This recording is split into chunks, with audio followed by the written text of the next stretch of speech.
तो नमस्कार दोस्तों, मेरा नाम है प्रशांत शर्मा और आज हम एनालाइज करेंगे confidence petroleum India limited company को।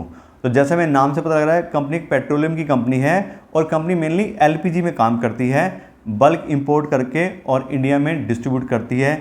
सिलेंडर मैन्युफैक्चरिंग का भी कंपनी का काम है, खुद के सिलेंडर बनाती हैं और साथ साथ कंपनी एलपीजी के ऑटो स्टेशन भी चलाती है जहाँ पे लोग अपनी गाड़ी में एलपीजी भराते हैं। तो काफ़ी अच्छा बिजनेस है कंपनी का और आज की इस वीडियो में इसी कंपनी को पूरा फंडामेंटल एनालाइज करेंगे। डिटेल में हम कंपनी का पूरा बिजनेस प्रोफाइल देखेंगे, साथ साथ कंपनी के फाइनेंशियल चेक करेंगे और फिर लास्ट में कंपनी की वैल्यूएशन भी करेंगे कि आज की डेट में जो कंपनी का शेयर प्राइस चल रहा है वो सस्ते मिल रहे हैं शेयर्स हमें या फिर महंगे मिल रहे हैं। दूसरी आपको एक बात और बता दें, ये जो वीडियो है हम अपने सब्सक्राइबर्स की डिमांड में बना रहे हैं और अगर आप भी चाहते हैं कि हम आपके लिए किसी कंपनी का फंडामेंटल एनालिसिस करें तो हमारे वीडियो के कमेंट बॉक्स में आप उस कंपनी का नाम लिख सकते हैं और हम कोशिश करेंगे कि जल्द से जल्द वीडियो बना के आपको उसके बारे में इन्फॉर्मेशन दे दें। और अब हम बात करते हैं अपनी कंपनी CPIL यानी कि कॉन्फिडेंस पेट्रोलियम इंडिया लिमिटेड के बारे में। तो बात करें तो एक इंटीग्रेटेड LPG सप्लाई कंपनी है। कंपनी बल्क में LPG इंपोर्ट करती है मिडिल ईस्ट से और गल्फ कंट्रीज से और उसके बाद में इंडिया में उसको डिस्ट्रीब्यूट करती है। उसमें कंपनी बॉटलिंग प्लांट्स हैं जहाँ पे कंपनी CNG के LPG के सिलेंडर होते हैं उनको रिफिल करने का काम करती है। कंपनी ऑटो LPG के स्टेशन चलाती है जहाँ पे लोग अपनी गाड़ियों में CNG भरवाते हैं और कंपनी साथ साथ LPG के सिलेंडर की मैन्युफैक्चरिंग का काम करती है और साथ साथ कंपनी LPG रिटेल सेगमेंट में काम करती है। रिटेल सेगमेंट जो घर में हम लोग सिलेंडर यूज़ करते हैं LPG वाले, कंपनी डीलर्स के थ्रू वो अपने सिलेंडर्स भी बेचती है। तो पूरा इंटीग्रेटेड सिस्टम है, सारे काम कंपनी करती है। बात करें नंबर्स की तो कंपनी के पास में 620 रोड व्हीकल्स यानी कि जिसको टैंकर्स बोलते हैं वो हैं।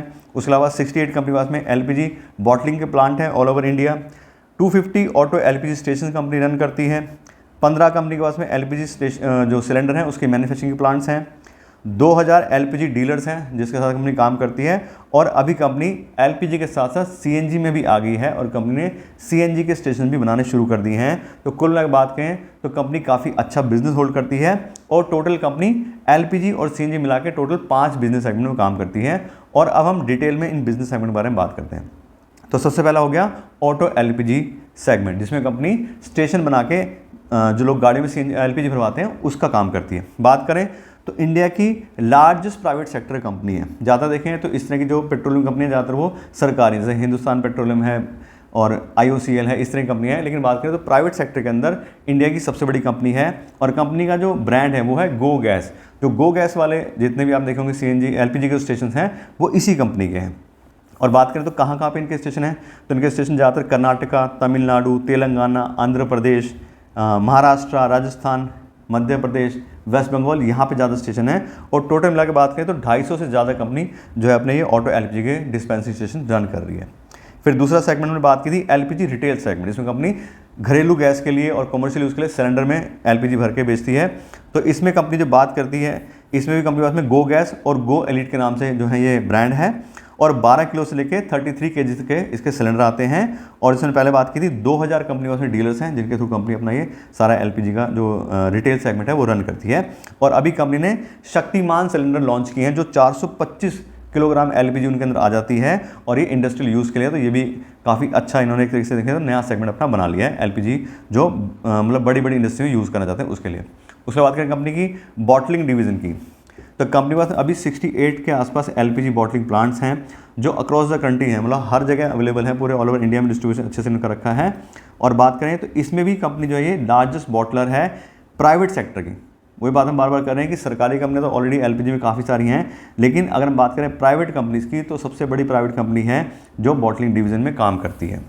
और बात करें तो अपने जो सिलेंडर हैं वो तो रिफिल कंपनी करती है LPG से, उसके अलावा और बड़ी बड़ी जो कंपनी हैं उनके लिए भी काम करती है, जैसे BPCL है, HPCL, IOCL, रिलायंस इंडस्ट्री, इनके लिए भी कंपनी बॉटलिंग का काम करती है। लेकिन अभी कंपनी ने अपने जो खुद के जो उनके ब्रांड है गो ब्रांड, उसके साथ में जो है ज़्यादा कॉन्सेंट्रेशन डाला है क्योंकि आने वाले बात करें तो फ्यूचर में तो रिटेल में काफ़ी डिमांड इनके जो गैस है उसकी इंक्रीज़ होने वाली है, तो कंपनी उनकी बॉटलिंग के ऊपर ज़्यादा कॉन्सेंट्रेशन कर रही है।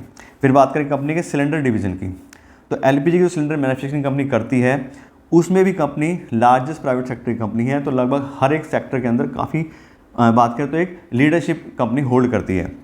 इसके अंदर भी कंपनी अपने खुद के लिए भी सिलेंडर बनाती है जो कंपनी रिटेल में बेचती है गो गैस के नाम से। उसके अलावा BPCL, HPCL जो हमने पहले बात की कंपनी की, रिलायंस इंडस्ट्री, इनके लिए भी सिलेंडर बनाती है और इनको सिलेंडर बना के बेचती है, बाद में उसमें अपना नाम लिख के वो आगे उनको बेचते हैं। बात करें तो कंपनी में अभी 15 एलपीजी सिलेंडर की मैन्युफैक्चरिंग प्लांट्स हैं जिनकी टोटल कैपेसिटी अभी 14,000 मीट्रिक टन पर एनएम की है। तो काफ़ी अच्छा कंपनी बात करें तो यहाँ पे सिलेंडर डिवीजन में भी होल्ड करती है अपना यहाँ पे मैन्युफैक्चरिंग फैसिलिटी। उसके अलावा कंपनी सीएनजी डिवीजन में भी आ गई है और अभी कंपनी ने एग्रीमेंट किया है GAIL gas limited gas authority limited के साथ में, और बैंगलोर के अंदर कंपनी को 100 सीएनजी के जो स्टेशन है वो सेटअप करने हैं। उसमें 32 स्टेशन ऑलरेडी कंपनी सेटअप कर चुकी है और आने वाले टाइम में धीरे धीरे 100 का टारगेट कंपनी को पूरा करना है। तो कंपनी अब एलपीजी के साथ साथ सीएनजी सेगमेंट में भी आ गई है। तो ये तो कंपनी के एग्जिस्टिंग बिजनेस की बात की, कंपनी कितने प्लांट्स हैं, कितने डीलर्स हैं, क्या चीज़ें हैं। अब बात करते हैं कंपनी के फ्यूचर प्लान क्या है। तो कंपनी ने 2025 तक का अपना टारगेट रखा है, उसको अपने बॉटलिंग प्लांट्स भी बढ़ाने हैं और बाकी सब चीज़ें भी इंक्रीज करने हैं। तो अब उसके बारे में बात करते हैं। तो अभी कंपनी में जो बॉटलिंग प्लांट्स हैं वो है 68 और 2025 तक कंपनी इसको 100 करना चाह रही है और 47% ग्रोथ इसमें लेना चाह रही है। ऐसी बात करें ऑटो एलपीजी स्टेशन की, तो अभी कंपनी में 250 स्टेशन हैं, इसको कंपनी डबल करना चाह रही है 500। उसके अलावा सीएनजी स्टेशन जो 32 अभी कंपनी ऑलरेडी बना चुकी है, तो 2025 तक कंपनी 200 सीएनजी के स्टेशन भी बनाना चाह रही है। फिर बात करें जो एलपीजी के सिलेंडर कंपनी बनाती है, अभी 14,000 मीट्रिक टन की कैपेसिटी है, कंपनी इसको भी इंक्रीज करके 25,000 मीट्रिक टन की कैपेसिटी करना चाहिए 2025 तक। तो हमने देखा ऑलरेडी कंपनी काफ़ी अच्छा बिजनेस है, काफ़ी अच्छी सब चीज़ें, लार्जेस्ट कंपनी काफ़ी सारे सेगमेंट में ऑलरेडी है और कंपनी और ज़्यादा अपनी कैपेसिटी इंक्रीज करना चाह रही है। तो कंपनी की बात करें तो बिजनेस भी अच्छा है और अगर कंपनी इस सबको एक्सपेंशन को अच्छे से कर लेती है तो कंपनी का फ्यूचर भी बढ़िया दिखाई दे रहा है। उसके साथ देखोगे तो यहाँ पे हमें रिवेन्यू ग्रोथ और एबिडा ग्रोथ की भी डिटेल दी है। पिछले 5 साल में कंपनी की जो सेल्स है, रिवेन्यू है, वो 22% की काफ़ी अच्छे सीएजीआर से इंक्रीज हुई है। ऐसी एबिडा ग्रोथ देखें तो ये भी 15% के सीएजीआर से ग्रोथ हुई है। तो कंपनी रिवेन्यू भी अच्छे से इंक्रीज कर रही है और साथ साथ प्रॉफिटेबिलिटी भी मैनेज कर रही है। क्यों मैनेज हो रही है? क्योंकि बात करें तो एलपीजी के अंदर कंपनी है और एक ऐसी चीज़ है जो हमेशा ही हाई डिमांड में रहती है। पेट्रोलियम की तो वैसे भी खास करके सारे प्रोडक्ट हाई डिमांड में रहते हैं।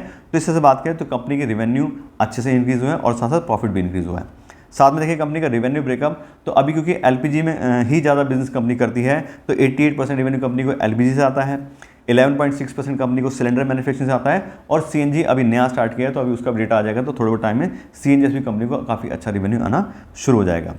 तो इस तरह से अगर बात करें कंपनी के पूरे बिजनेस फाइल की तो बहुत ही बढ़िया कंपनी मेरे को लगी है। जैसे बात की थी एलपीजी का कंपनी काम करती है, पेट्रोलियम प्रोडक्ट है, हमेशा ही हाई डिमांड में रहते हैं, चाहे घरेलू गैस की बात हो चाहे इंडस्ट्रियल की बात हो, हर जगह जो एलपीजी है वो हमेशा डिमांड में रहती है। उसके बाद बात करें कंपनी की तो इंटीग्रेटेड कंपनी है, सारा काम कंपनी खुद ही कर रही है, खुद ही वहाँ से वो बल्क में एलपीजी को मंगा रही है, उसकी बॉटलिंग भी कर रही है, सिलेंडर भी कंपनी खुद बना रही है, दूसरी कंपनी को बेच रही है और साथ साथ डिस्ट्रीब्यूशन भी बना लिया और रिटेल में भी छोटे छोटे हर एक घर में जो है कंपनी अपने सिलेंडर भी बेच रही है। तो इंटीग्रेटेड बिजनेस है, हर तरीके से कंपनी काम कर रही है और काफ़ी बढ़िया बिजनेस प्रोफाइल कंपनी सेटअप कर रखा है। उसके साथ बात करें तो सीएनजी में भी कंपनी आ गई है तो डबल प्रॉफिट कंपनी का हो जाएगा और सब चीज़ें इंक्रीज होंगी। तो बिजनेस ऑलरेडी अच्छा है और इस हिसाब से बात करें जो हमने फ्यूचर प्लान वगैरह सब डिस्कस करें तो कंपनी का फ्यूचर भी मुझे बहुत बढ़िया यहाँ पे दिखाई दे रहा है। सीपीआईएल के बारे में अभी तक तो हमने बात कर ली कंपनी के बिजनेस प्रोफाइल के बारे में और कंपनी की मार्केट पोजीशन के बारे में। अब बात करते हैं कंपनी के फाइनेंशियल्स के बारे में कि पिछले 5 साल में कंपनी के रेवेन्यू और प्रॉफिट्स कैसे इंक्रीज हुए हैं और बाकी सारा डेटा क्या कर रहा है। तो साथ देखें तो सबसे पहले चेक करते हैं कंपनी का रेवेन्यू और 2020 में कंपनी के रेवेन्यू थे 1078 करोड़ के 1078 करोड़ और अब बात करें 2024 में तो 2700 करोड़ के आसपास कंपनी के रेवेन्यू आ गए हैं और पिछले 5 साल में बहुत ही अच्छे से कंपनी के रेवेन्यू इंक्रीज हुए हैं। बात करें परसेंटेज टर्म में भी तो 22% के काफ़ी अच्छे सीजीआर से कंपनी के रेवेन्यू में ग्रोथ आई है। जैसे हमने पहली बात की थी कंपनी एक ऐसा प्रोडक्ट बेच रही है जिसकी हमेशा हाई डिमांड है और बात करें तो सरकारी कंपनी तो बहुत सारी लेकिन प्राइवेट सेक्टर में काम करने वाली और इस तरह की इंटीग्रेटेड काम करने वाली कंपनियां बहुत कम है। तो काफ़ी अच्छे से कंपनी ने मार्केट अपनी जो है वो देखें तो डेवलप कर रही है। ऐसी बात करें तो ऑपरेटिंग प्रॉफिट मार्जिन की तो 12%, 14%, फिर 13%, तो एवरेज भी निकाले 5 साल की तो 12% काफ़ी अच्छा कंपनी ऑपरेटिंग प्रॉफिट मार्जिन भी ले रही है।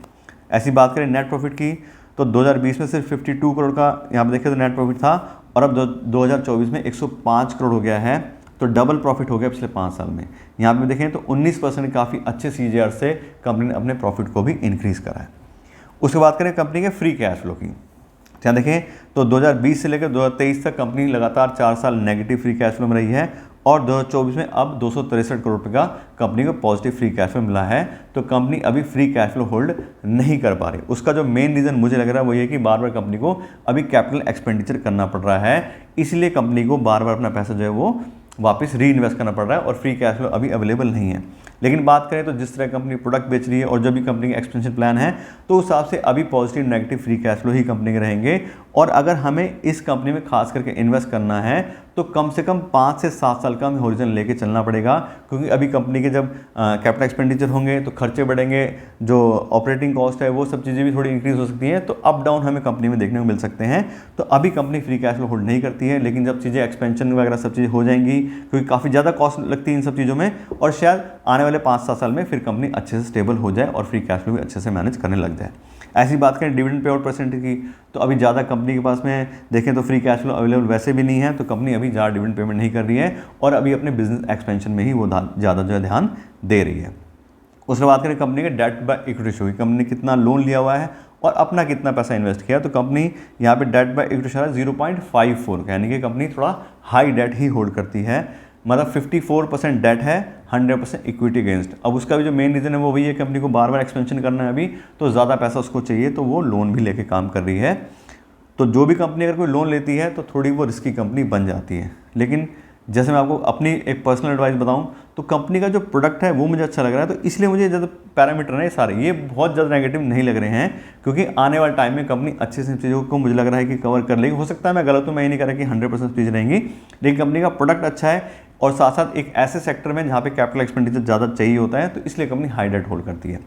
उसके बात करें कंपनी इंटरेस्ट कवरेज होगी, तो वो भी 3 टाइम्स का ही है, तो बहुत ज़्यादा ऐसा मतलब बात करें तो बहुत ज़्यादा पैसा कम नहीं है। 3 गुना पैसा उसको अवेलेबल है जो उसको हर साल इंटरेस्ट पेमेंट करना होता है, 5 गुना उससे ज़्यादा तो बहुत अच्छा होता है, तो वो भी एवरेज साइज कंपनी का इंटरेस्ट कवरेज जो है। उसके बाद करें आरओई की, कंपनी का आरओई पिछले साल का आ रहा है 10% का, और पिछले 5 साल की भी जो एवरेज आ रही है वो 12% की आ रही है, तो कंपनी ठीक ठाक आरओई मैनेज कर रही है, बहुत ज़्यादा अच्छा आरओई भी कंपनी का नहीं है। इस तरह अगर हम बात करें कंपनी के सारे ही फाइनेंशियल्स की, तो कंपनी के ठीक ठाक सही फाइनेंशियल है, कंपनी के रिवेन्यू में और प्रॉफिट में तो काफ़ी अच्छी ग्रोथ आई है, लेकिन अभी कंपनी हाई डेट होल्ड करती है, आरओई भी बहुत ज़्यादा अच्छा नहीं है, और अभी फ्री कैश फ्लो भी कंपनी बहुत ज़्यादा मैनेज नहीं करी, तो इसलिए हम ये नहीं कह सकते कंपनी के बहुत ज़्यादा अच्छे बहुत ज़्यादा स्ट्रॉन्ग देखें तो यहाँ फाइनेंशियल हैं। लेकिन बात करें तो कंपनी का जो भी अब एक्सपेंशन का प्लान है उसको कंपनी अगर पूरा कर लेगी तो और ज़्यादा स्ट्रॉन्ग फाइनेंशियल्स के हो सकते हैं। तो मेरे हिसाब से अगर इस कंपनी हमने इन्वेस्ट करना है तो 5 से 7 साल का होरिजन हमें लेकर चलना चाहिए, और अगर हमने ऑलरेडी अपना पैसा इन्वेस्ट किया हुआ है तो बिल्कुल हमें इन्वेस्टेड रहना चाहिए, क्योंकि कंपनी का बिजनेस वगैरह सब चीज़ चल रही है। लेकिन क्योंकि स्मॉल कैप की कंपनी है, इनको बार बार पैसे की रिक्वायरमेंट होती है, तो लोन भी लेने पड़ते हैं, अपना पैसा भी इन्वेस्ट करना पड़ता है, तो उसी हिसाब से इसके फाइनेंशियल भी दिखाई दे रहे हैं।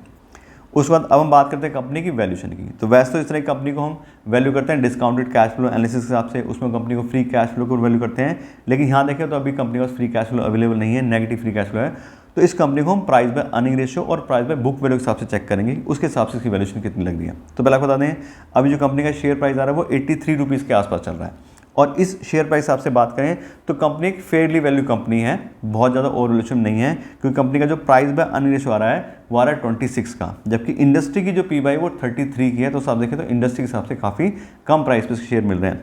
साथ साथ बात करें प्राइस बाय बुक वैल्यू की, तो वो भी बहुत ज़्यादा नहीं है, 2.24 की प्राइस बाय बुक वैल्यू आ रही है, तो उन दोनों के हिसाब से देखें तो मेरे हिसाब से कंपनी फेयरली वैल्यू है, बहुत ज़्यादा ओवर वैल्यूएशन में नहीं है।